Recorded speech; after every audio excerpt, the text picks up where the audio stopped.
Let's learn how to train a custom YOLOv5 object detector.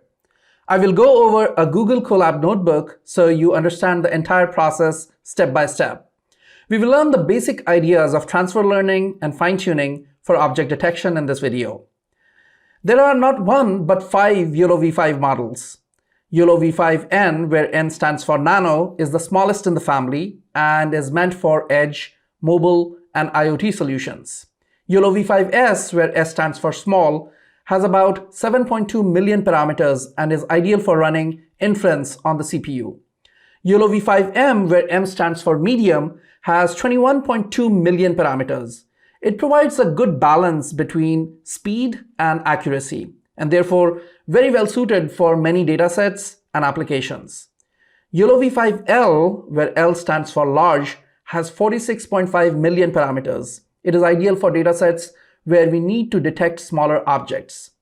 YOLOv5X, where X stands for extra large, is the largest among the 5 models with 86.7 million parameters. It has the highest accuracy, but it is also the slowest. In this video, we will first use YOLOv5S to train a model on a custom dataset. We will download this dataset from RoboFlow, which is the official dataset provider for YOLOv5. We will repeat the same experiment using YOLOv5M model, and finally, we will freeze some layers of YOLOv5M and train the remaining layers. You'll understand the details why we are doing all this as we proceed in the video. It's going to be a very exciting video, and I promise you will learn a lot. Let's get started with the notebook that will teach you how to train a custom YOLOv5 detector for your own dataset. Now, there are a few shortcuts we have taken. We have kept the dataset size really small so that it is easy for you to try and train the network. In real world, you would use a much larger dataset, but this has all the ingredients you need to train your own dataset. You just have to change it to your own dataset, use a much bigger dataset. We have created another video which could be very useful for you if you're gathering your own data. We will link to it in the description of this video. So please check that out if you are planning to create your own dataset for YOLOv5. It explains a lot about various datasets. So let's dive into the code. Here we are doing some standard imports. We are using matplotlib, which is a plotting library, CV2, which is OpenCV. It is a computer vision library. NumPy forms the basis for a lot of scientific computing for matrix and for linear algebra and other matrix operations. So we need NumPy. Request is simply to download some data from the internet, and random is simply the random number generator. Now, before we start anything, we have to seed the random number generator so that we can produce the same results over and over again. If you don't select a seed, in that case, your results will not be reproducible. Each time you run this notebook, you will see a different result. So we always choose the seed to be 42. You can choose any number to be the seed, but if you specifically want to know why we chose 42 as the seed, you should look up what is the answer to the ultimate question of life, universe, and everything. All right, so we fix the seed to 42, and then we assign the seed to the NumPy random seed generator. Once you've started this Colab session, if you do ls, you will simply see sample data. This is basically a blank Colab instance. We set some variables here, train to true and epochs to 25. When we set the number of epochs to 25, we are telling the system that we want all the training data to pass through the network 25 times. Now, the training data is actually passed in smaller batches of, let's say, 16 or 32 at a time. So it randomly selects 16 images and then it passes through the network, trains a little bit, gets new weights for the network. Then another 16 are chosen and the gradients are calculated. It passes through the network again. This process is repeated until all the images in the training set have passed through the network. And when this thing happened once, we call it one epoch. We are saying that continue running this session for 25 epochs. Now, in practice, we should be using much larger epochs, let's say 50 to 100 epochs easily, to see how the training progresses. We have chosen 25 epochs here because this is just for demo purposes. But in real life, just use a very large epoch. There is also a way to specify, do not stop until things are converging. But we have chosen one specific path here. Next, we are going to download a dataset from RoboFlow. It is the Vehicles Open Images dataset. If you click on this link, you will arrive on this page, which tells you that there are 627 images and 1,194 annotations. We will also know that there are 5 different classes here: car, bus, motorcycle, truck, and ambulance. And of course, this dataset is not perfect because there is a class imbalance problem here, but we are just going to use it for demo purposes. If you actually wanted to build an object detector which identified these classes, 627 images are not enough. We will need a lot more images. But anyways, this is a good data set for demo purposes. We can try it out, etc. Now, if you want to know what are the various things you need to be careful about in downloaded data sets or also in data sets that you have prepared yourself, please check out the video about common pitfalls and mistakes people make in preparing data sets that we have linked in the description section. It is absolutely useful. In fact, I can easily say that while training a custom object detector or any AI model, the most important thing is data. You have to clean up your data. A good data scientist is a good data janitor. Now, just to prove this point, we have, as you can see here, there is code which basically downloads this data set from RoboFlow. We unzip the file and then we remove the zip file. This is all you should have needed, but you will see that we have this additional code here. Why does this code exist? You have to download the dataset and tell us in the comment section, why does this code exist? And you will also appreciate my previous point that you have to always download and look at your dataset manually. Don't just jump in and start using the dataset without analyzing it very carefully, what the dataset is about. And if you answer it correctly in the first 2 weeks, you will get a chance to win one of these books. This is Deep Learning with Python by Francois Chollet. It is the definitive book for learning Keras and TensorFlow. So please answer. We will randomly select a winner from all the people who have commented correctly in the comment section in the first 2 weeks. In this section, you just see the files being extracted and unzipped. Once you have the data set, you will see that the data has this structure. So this is the structure of a standard YOLOv5 dataset.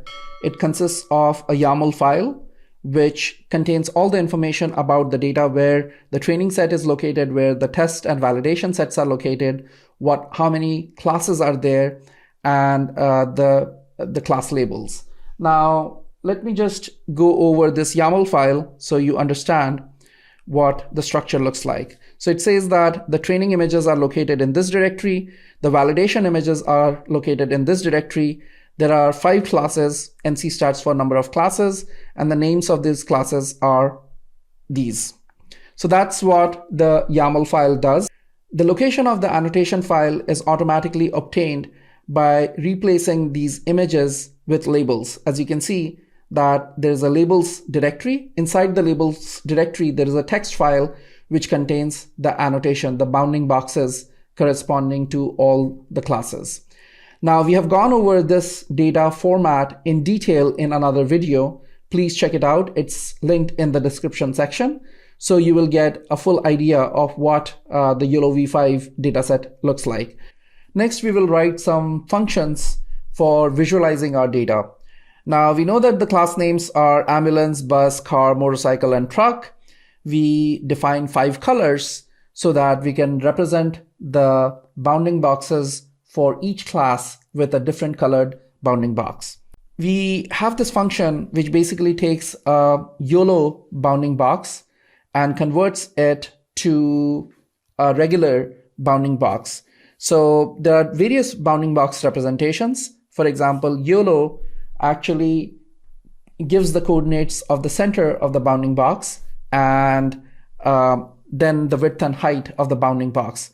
Here we are converting that format to the top left corner of the bounding box and the bottom right corner of the bounding box. That's why we have xmin, ymin, which is the top left corner of the bounding box, and xmax, ymax, which is the bottom right corner of the bounding box. And then we have this utility to plot the bounding boxes. These bounding boxes are in YOLO format. The very first thing we do is pass it to this function, YOLO to bbox, which converts it to the xmin, ymin, and xmax, ymax format that we had talked about. But YOLO bounding boxes are also normalized by width and height, which means that to get the actual coordinates, you have to multiply the x coordinates with the width of the image and the y coordinates with the height of the image to get the actual coordinates. So here we get the actual xmin and ymin by multiplying it by width and height. Similarly, xmax and ymax, we multiply it by the width and height. And the actual width of the box is given by xmax minus xmin, height is given by ymax minus ymin. And the rest of the code is pretty simple. We basically create rectangles using OpenCV and display the rectangles. We also display the class label as text, and the box inside which this text is placed is solid. So you can go over this code. It is pretty straightforward, standard OpenCV format. If you don't know how rectangles and put text work in OpenCV, please check the documentation. And finally, we have this utility function plot, which takes the path of one of the sets, the training set or the validation set or the test set.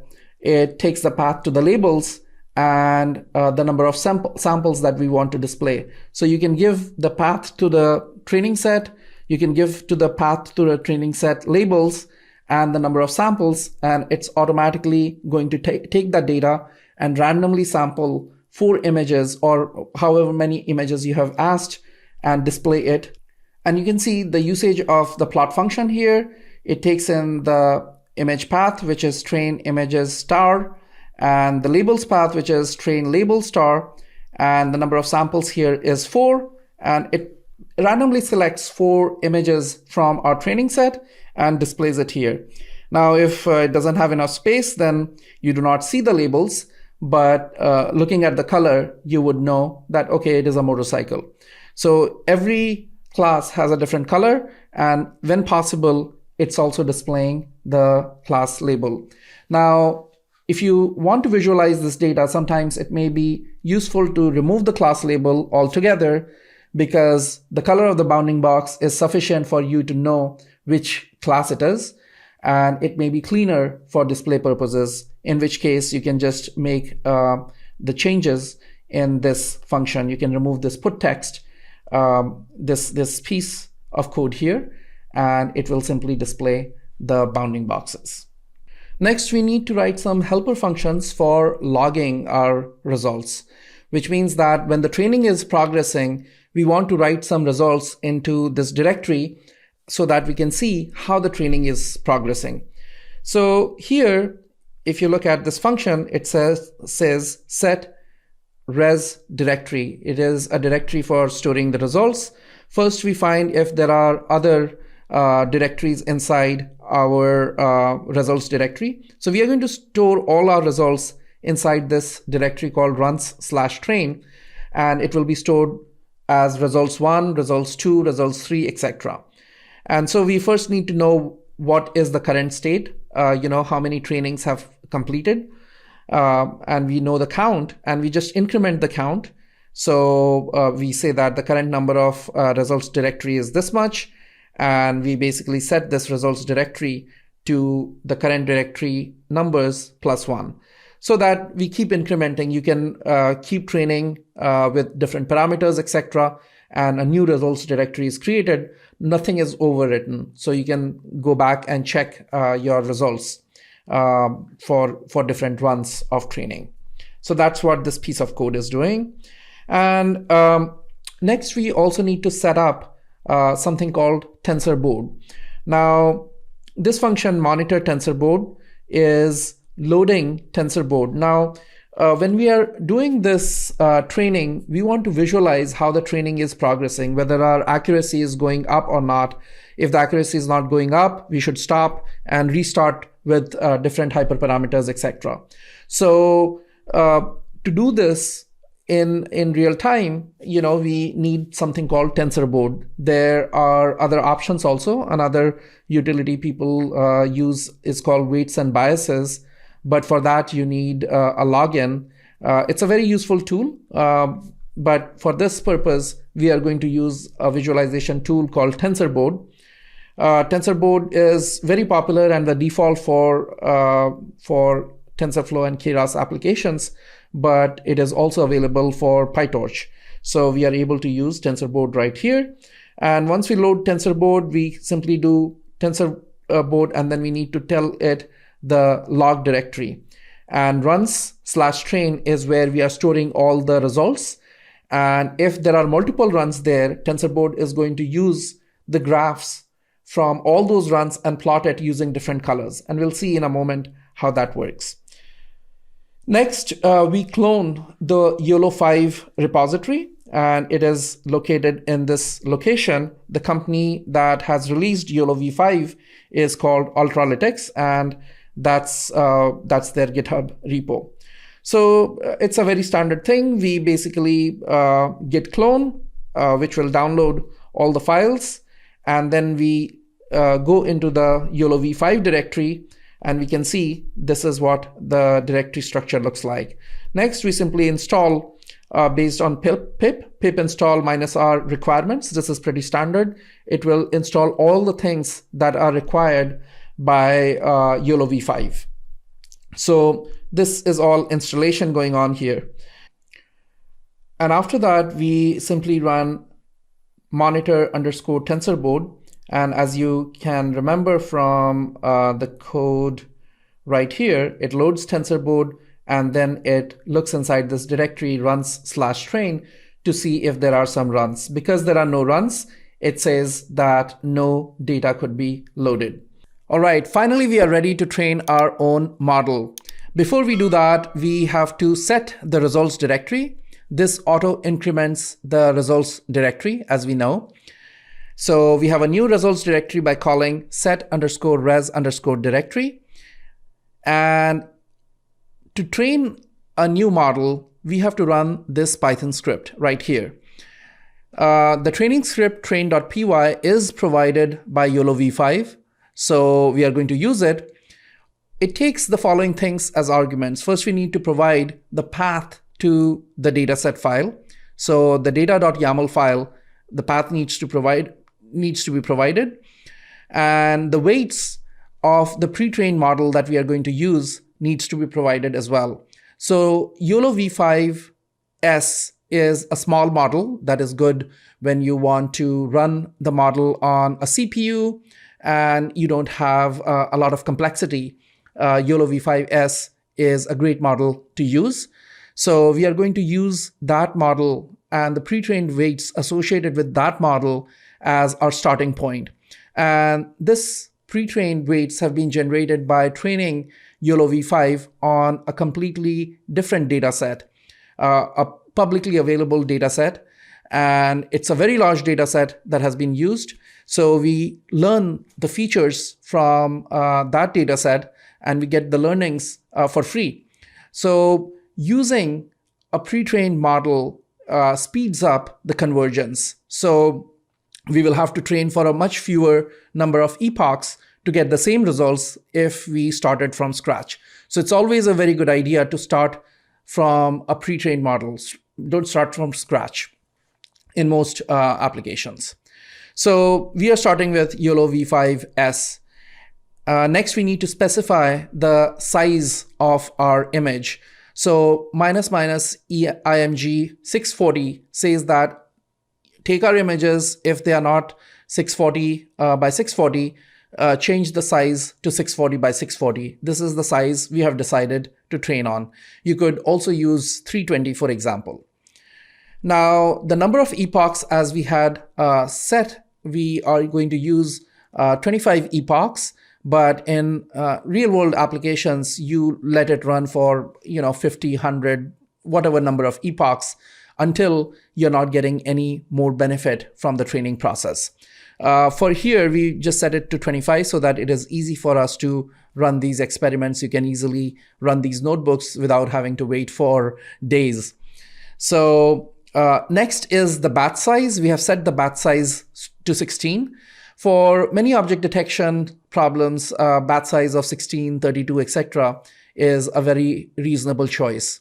As I had mentioned before, batch size is the number of images we pick at a time to calculate gradients and update the weights of our model from the training set.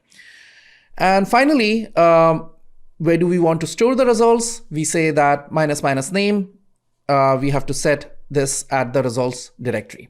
So that's it. We let it train and see what happens. So here you can see that it's going to store the results in results_1. And this is generated by this piece of code here. It automatically created results_1 directory for us. We can also see that the training script outputs a bunch of things. Here it says the training has started with these options. The weights are for YOLOv5s, as I had mentioned before. The data YAML file is here. The hyperparameters, which are used for training, are used from this file. If you want to change any of the hyperparameters, then you can go and change in this file. But usually, you may not need to change any hyperparameter. There could be instances where your learning rate could be very high, in which case your training will the model will not train, and we'll see in a bit when we can say the model is not training. In that case, you may want to change the learning rate given by LR slightly. But this is simply telling you what are the various options we chose. We chose epoch equals 25, batch size equals 16, image size is 640, and there are a whole bunch of things that you don't have to worry about right now. Okay, and then it tells you a little bit about the processor that is being used. It's a Tesla V100, etc. It also says that the repository is up to date. The code that we are using is up to date. And now it's mentioning that the hyperparameters we are using, these hyperparameters are actually picked up from a file which is located at this location. And the important bits here are, the learning rate. We probably will do another video sometime about various hyperparameters like learning rate, momentum, weight decay, etc. But most of the defaults in YOLOv5 should work for you very well. It also mentions weights and biases. Weights and biases is basically a visualization tool which you can use, but you need to go to wandb.com and register an account, and then you can use it for visualization. But fortunately, if you have not registered for weights and biases, YOLOv5 still allows you to use TensorBoard, which is built in. You don't have to do anything, install anything. It just works. It does mention that TensorBoard has started at this location, and we will get to it. This is actually available in our notebook also. So here, as you know that we had started TensorBoard, if you refresh this, it's going to start showing some results. We'll come back to this graph. But TensorBoard has started showing some results. Now let's look at the output from the train.py file.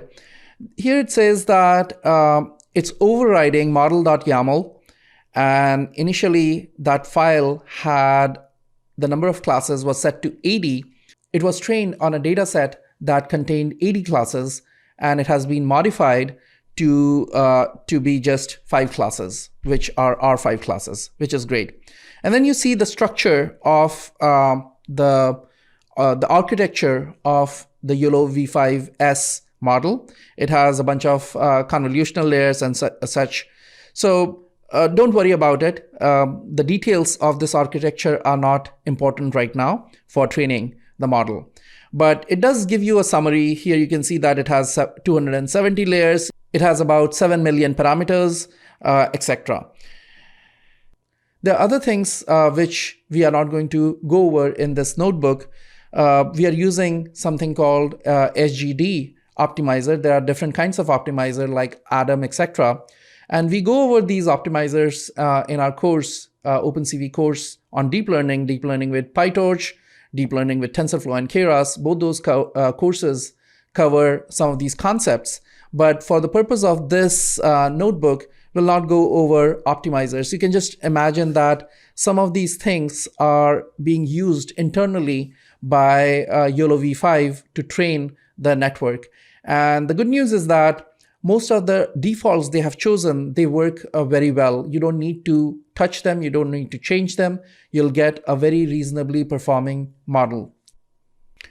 Now let's look at the training process. Here, the training has started, and you can see that it is going over the first epoch. Now it is going over the second epoch. You can see that some of these numbers are changing. These 3 are losses. Losses means errors. It is making 3 kinds of losses, whether something is an object or not. Something is, when it detects a bounding box, you could have a localization error where the location is correct, but the classification is wrong. The object inside it is wrong. So we need to not only get the location right, we also need to get what object is inside it. That also needs to be right. So there are these different kinds of losses or errors. We want these numbers, all 3 of these numbers, to come down. So there are 3 kinds of losses, and you will see over the epochs, they should all come down. It was 0.1 here, came down to 0.07 and 0.074, 0.073, and so on. As long as it's decreasing, that's a great sign that we want the losses to go down. You can also see that in an epoch, there are multiple batches, mini batches in an epoch. So this one tells us how many labels are there in a particular mini batch. And you can see that the labels keep changing because the number of, you randomly select 16 images, and the 16 images may have a different number of labels. That's what this number is. Image size is pretty much the same. It also outputs the number of images that were used, the number of labels that were used. We also have the numbers for precision and recall. Both of these numbers should go up. We want high precision and high recall numbers. Map is basically a measure of quality. So map should also go up. There are two different kinds of map estimates here. We are not going to go over them, but you can just look at this number, map at 0.5. This number should go up as the training progresses. And we'll be able to check the training process visually if we go back to our tensor board. Here, first of all, there are 3 kinds of losses, as I mentioned. The box loss is going down, the classification loss is going down, and the objectness loss is also going down. That's great. We want that to happen. We want these losses to be going down. We also want the precision and recall values to be going up.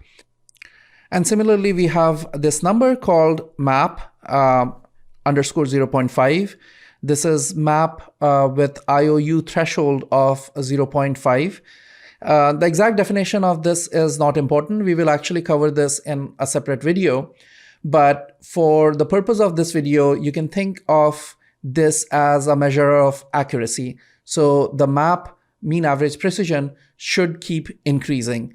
Similarly, this is another way of defining map over multiple IOU thresholds. Again, the specifics are not important. All we need to know for the purpose of training right now is that this number should go up. Both these curves should go up as we go over multiple epochs. So the x-axis here is the number of epochs. And you can see that it had still not saturated, so it can do much better. So we should have let it run for 100 epochs or so that when these things start saturating, that's when we know that, oh, we are not getting much value out of additional training. But it had clearly not reached that kind of saturation here. But as I said, that this video is for demonstration purposes only. In real world, you would use a much higher number of epochs. The other thing to keep in mind is that we want the losses to come down. One way to know that the training is not working is that this loss will not come down. And one common way to fix this is to reduce the learning rate. Sometimes if the learning rate is too high, it doesn't converge, it doesn't come down nicely. But training loss, it needs to come down. But the more important thing is to look at the validation loss. As we know that validation set is the set that the model was not trained on.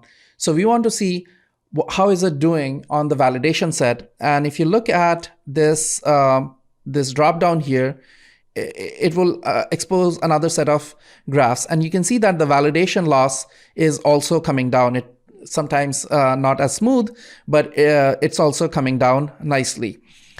So that's what we want. We want the training loss to come down, and we want the validation loss to follow the training loss, similar to the training loss. Otherwise, sometimes when the model has overfit, which means that it has memorized the answers to the question or memorized from the training set, you will see that the training loss has come down, but then it doesn't work very well on the validation set, which means that it has just overfit on the training set. It has not really learned to generalize. It doesn't do well when a new set of images are given to us, which is not good. We have to fix this, because ultimately how well a model is performing is on unseen data. It doesn't matter how well it is performing on the training data. It actually needs to perform very well, exceptionally well on training data, because that's what we are training on. The losses should come down substantially. But the real test is whether it works on the validation set or not. A very good blog post about this is on our website, learnopencv.com. Look for bias variance trade-off in machine learning, and you will see a very good article about these trade-offs, what is overfitting, what is underfitting, etc. Okay, now let's come back to the screen where the model has completed the training, and it says that it basically completed these 25 epochs in 0.096 hours. And you can see it finally creates a summary of the results. You can see that the results are stored in this directory. The first thing to note is that there are two different models it saves for you. The first one is last.pt, which is the last model, and the next one is best.pt. The last model may not always be the best one, because you can see sometimes we are using these, sometimes the last model may be actually worse than a previous model. That's why we keep the best model also around. Also, this is very educational to look at. We know that the number of images in the validation set was 125. The number of labels was 227. And then it's giving you the precision, recall, and the map values. And it is doing that for every class.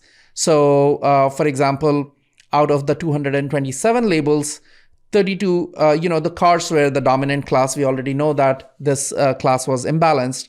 But you can look at the values for precision, recall, etc. for every class separately.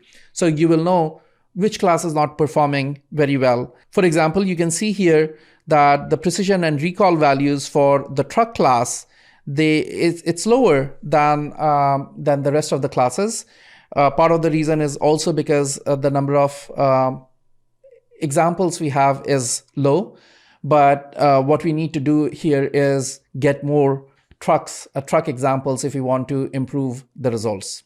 So now we have seen that it does reasonably well on the validation set. We see that the training had started. It was doing reasonably well on the validation set. But just to give a visual sense of how this has done, we can look at the results. And this function right here, show_valid_results, takes in the results directory, and it basically shows some of the results.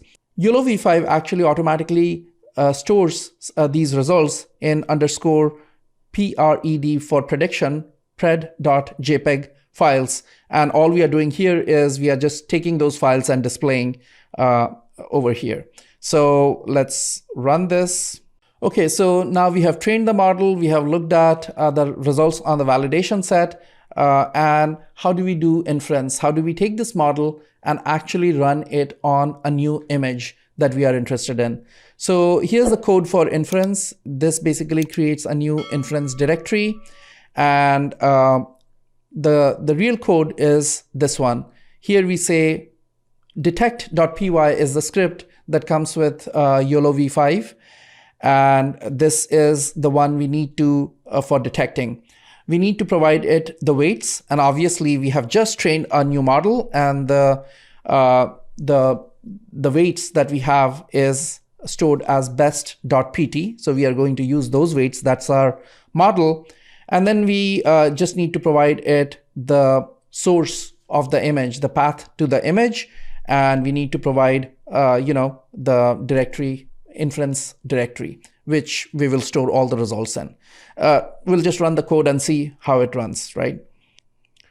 So before we show the results, we have this piece of code which basically creates a random array of 50 elements. And it basically, this piece of code picks 50 different pictures from any directory randomly and displays it. All these pictures were actually put in by this piece of code here, inference, and this piece is simply displaying those pictures. Now let's just use it, and you will see that it's coming up.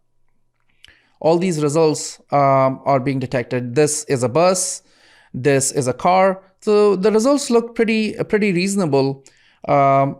This thing has been detected as an ambulance. Maybe it is an ambulance. I cannot tell. I cannot be 100% sure. But you can see that most of the results look reasonable. Sometimes I think this motorcycle has been missed. But these are the results. If you train longer and with a larger amount of data, we will be able to easily nail all these results. This is just an example to show how to use YOLOv5. And finally, we are calling the inference function that we wrote before to perform object detection on unseen data. The unseen data is stored in this directory called test/images. And if we run this, oops, we forgot to actually run this code block. Maybe visualize, we forgot. Inference, we forgot. Okay. So if we run this piece of code now, it should produce the results for us. So it's basically taking the weights that was the best weight we found, and it's actually going to run. And you can see this was completely unseen data, and it's giving reasonable results. So the one thing you can notice right away is that the GPU memory, this model requires a bigger GPU memory. The larger the number of parameters, the larger the number of weights, we will need a bigger GPU. That could be another reason to use a smaller model, is that you simply do not have a big enough GPU to fit everything in memory. But 8 GB these days is pretty common. GPUs, you can easily get a 12 GB GPU, but just in case you don't have one, you can use a smaller model. So our training has concluded for the medium-sized model. Now let's see how it compares to the small model. The easiest way to check is to go back to this tensor board and refresh this screen. As we know that results 1 was the small model, and results 2, results underscore 2, which is in blue, is the new medium-sized model. And you can see that this is the number that you need to worry about, map underscore 0.5. And you can see that this number is actually better for the blue model. It is doing substantially better for the same number of epochs. And you can see the same kind of trend in the training loss also.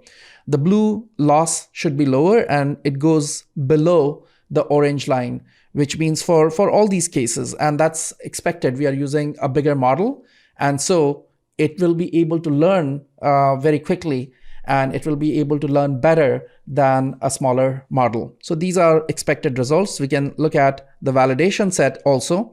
It's not only training, not only is the training loss small, the validation loss is also better in both cases. You can sometimes find these kinds of erratic behavior. That is why it is very important to train for a long time and pick the best model that you get. So all these things look great.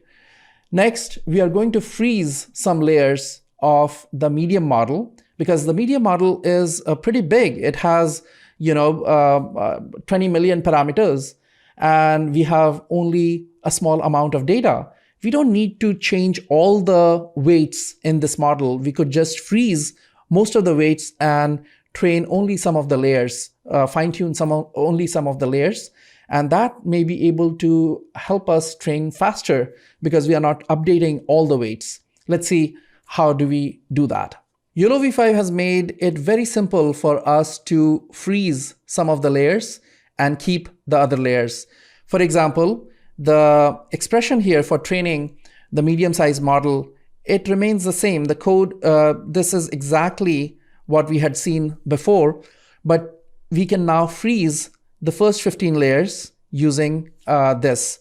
We can selectively say that, oh, we want to freeze all these models and train only the last few models. And this is a very common thing to do. What would happen is that your training iterations would get faster, and hopefully we can even get better results because we have a very small training set. This training set should not be used to change all the weights that were learned on a much larger data set. Maybe we are actually better off if we change only the last few layers. When the dataset size is small, this is a very common technique we use. This allows us to retain much of the learning from the much bigger dataset that was used to train the current weights and only fine-tune the last few layers. So let's run this, and this is going to be and see what results we get. So you can see here that it is freezing the model, all the weights and biases for the first 15 layers. And the other thing you will notice is because these weights are frozen, it doesn't need to actually use that much memory. So now you can use a bigger model even if you have a smaller sized GPU. You can see that it's using about 4 gigabytes of GPU memory only. That's great because you're able to use a much more powerful model, but you don't need that much memory for training.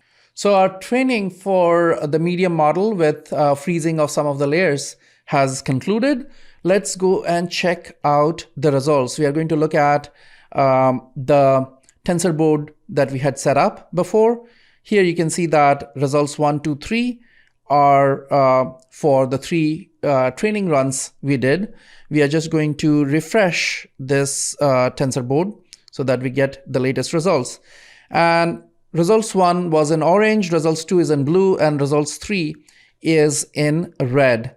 So, okay, let's first look at the map. As I said that this is a measure of accuracy, And you can see that this actually does very well compared to the blue curve. So the orange is the worst.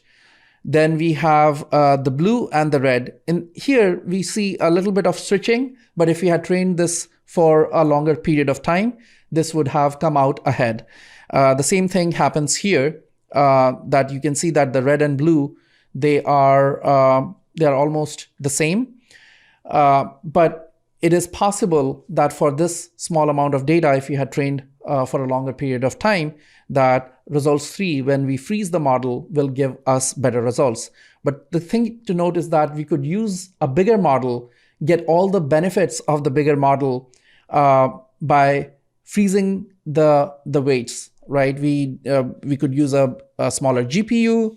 We could also get all the benefits of the bigger model, the accuracy, even while training on a smaller GPU. It also speeds up the training time quite substantially. So these are all looking great. You can see that the training loss is actually not great in this case. It's not doing great on the training set, which is fine. We have to check the validation loss. How well are we doing on the validation set? And you can see that here, it is actually performing much better on the validation set. One other thing to note is we can also go and check out the final results on the validation set. This is the number map we got by freezing the layer. So this is the final over all classes, 0.624. And if we go back and check our previous model, let's look at the map for that. This was 0.656. It's actually better. Now, by freezing some of the layers, it's not always clear whether you should freeze the model or not. As a general rule of thumb, if the size of the data set is small, freezing the model makes a lot of sense, but you still have to experiment and see what results are better. But to do a valid experiment, you have to make sure that you train for a much longer period of time. And you can see that the map value here was 0.656. And finally, if you look at the map value for the very first experiment we did, it was much lower. Let's go over. It was 0.566. That brings us to the end of this video. I hope this video was useful for you to train your own model on a custom data set. That's all, folks. This is Satya Malik signing off, your guide to the fascinating world of computer vision and AI. Thank you.